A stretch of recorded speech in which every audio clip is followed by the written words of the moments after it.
दूरसंचार विभाग की तकनीकी पहलों ने साइबर धोखाधड़ी पर प्रभावी अंकुश लगाया है। प्रदेश लाइसेंस सेवा क्षेत्र शिमला में विभाग के अपर महानिदेशक वीरेंद्र कुमार ने बताया कि पिछले 10 महीने में वित्तीय धोखाधड़ी जोखिम संकेतक के उपयोग से करीब 2300 करोड़ रुपए की संभावित वित्तीय हानि को रोका गया। FRI एक जोखिम आधारित सूचकांक प्रणाली है जो संदिग्ध मोबाइल नंबरों को मध्यम, उच्च और अत्यधिक उच्च जोखिम श्रेणियों में वर्गीकृत करती है। इस वर्गीकरण के आधार पर बैंक, UPI और अन्य वित्तीय संस्थान रियल टाइम में कार्रवाई कर संदिग्ध लेन देन को रोकने में सक्षम हो रहे हैं। पिंजौर बद्दी 4 लेन सड़क निर्माण कार्य लटका, कारोबार पर असर और जनता परेशान, केंद्र सरकार तक पहुंचा मामला। एशिया के महत्वपूर्ण औद्योगिक क्षेत्र बद्दी से पिंजौर तक 4 लेन सड़क निर्माण कार्य पूरा न होने का मामला गर्मा गया। कारोबार पर पड़ रहे असर और जनता की परेशानी का मामला केंद्र सरकार तक पहुंच गया है। इस बारे में शिवालिक विकास मंच के प्रदेश अध्यक्ष विजय बंसल ने केंद्रीय सड़क और परिवहन मंत्री नितिन गडकरी को ज्ञापन भेजा है। होमस्टे संचालकों को बड़ी राहत, सरकार ने खत्म की फायर NOC की शर्त, मंत्रिमंडल के फैसले। मुख्यमंत्री सुखविंदर सिंह सुक्खू की अध्यक्षता में हुई मंत्रिमंडल में होमस्टे संचालकों को राहत प्रदान की गई। इसके तहत फायर NOC प्रक्रिया को सरल और अधिक सुगम बनाने को मंजूरी प्रदान की गई। नए प्रावधानों का उद्देश्य व्यापार में सुगमता, आवासीय भवन मालिकों को लाभ पहुंचाना और अग्नि सुरक्षा तंत्र को मजबूत बनाना है। यानी अब होमस्टे संचालकों को फायर NOC लेने की आवश्यकता नहीं है, लेकिन उनको एहतियातन फायर एक्सटिंग्विशर यंत्र लगाने पड़ेंगे। मंडी के इन क्षेत्रों में बंद हुए बिजली बिल कैश काउंटर, उपभोक्ताओं के लिए जारी हुए भुगतान के नए विकल्प।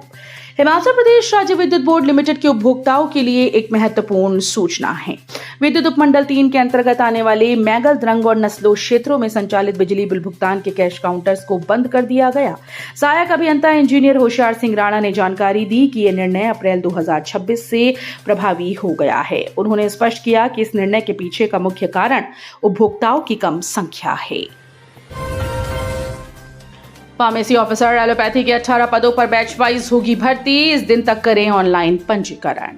निदेशक स्वास्थ्य सेवाएं हिमाचल प्रदेश द्वारा फार्मेसी ऑफिसर जॉब ट्रेनिंग के 18 पद बैच आधार पर भरे जाएंगे। जिला रोजगार अधिकारी अक्षय शर्मा ने जानकारी देते हुए बताया कि भर्ती प्रक्रिया विभिन्न श्रेणियों और बैच के अनुसार निर्धारित की गई। इसमें अनारक्षित श्रेणी के 7 पद, मार्च 1999 बैच, अनारक्षित श्रेणी के आर्थिक रूप से कमजोर वर्ग में 2 पद, दिसंबर 1999 बैच से, अनुसूचित जाति की अनारक्षित श्रेणी में 4 पद, मार्च 2004 बैच से, अनुसूचित जाति की अंत्योदय VPL श्रेणी में 1 पद, दिसंबर 2009 बैच से, अन्य पिछड़ा वर्ग की अनारक्षित श्रेणी में 2 पद, सितंबर 2002 बैच से, और अन्य पिछड़ा वर्ग की अंत्योदय VPL श्रेणी में 1 पद, दिसंबर 2002 बैच से, और ST श्रेणी के अनारक्षित वर्ग में 1 पद, दिसंबर 2006 बैच से भरे जाएंगे। CBSE टीचर टेस्ट मामले में सरकार की बहस पूरी, अब ज्वाइंट फ्रंट अदालत के रखेगा अपना पक्ष।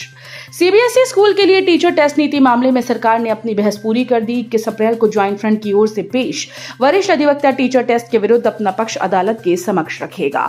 हाईकोर्ट में शुक्रवार को हुई सुनवाई के दौरान सरकार की ओर से पेश महाधिवक्ता ने अदालत को बताया कि सरकारी स्कूल को CBSE स्कूल में बदलने के लिए सरकार ने जो पॉलिसी लाई वो भविष्य को देखते हुए बनाई गई है।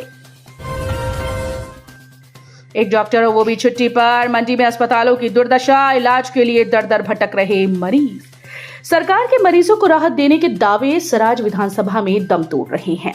यहां स्थित एकमात्र CHC में चिकित्सक 3 दिन की छुट्टी पर हैं और स्वास्थ्य विभाग की ओर से कोई चिकित्सक प्रतिनियुक्ति पर नहीं भेजा गया। पहले ही 3-4 दिन छुट्टी होने के कारण अस्पताल बंद रहा। ऐसे में मरीजों को उपचार के लिए नैरचौक या मंडी जाना पड़ रहा है। थुनाग, जो समूचे सराज विधानसभा क्षेत्र का केंद्र बिंदु है, करीब 20 पंचायतों की जैसे लोग निर्भर करते हैं। ऊना के कैफे में लगी भीषण आग, लाखों रुपए का सामान जलकर खाक, कोई हताहत नहीं। हिमाचल प्रदेश के ऊना जिले से एक बड़ी खबर सामने आई, जहां पर एक कैफे में भीषण आग लग गई। सूचना मिलने पर फायर ब्रिगेड मौके पर पहुंची और आग पर काबू पाया। वहीं इस आगजनी की घटना में लाखों रुपए का सामान जलकर राख हो गया। हालांकि कोई जनहानि नहीं हुई।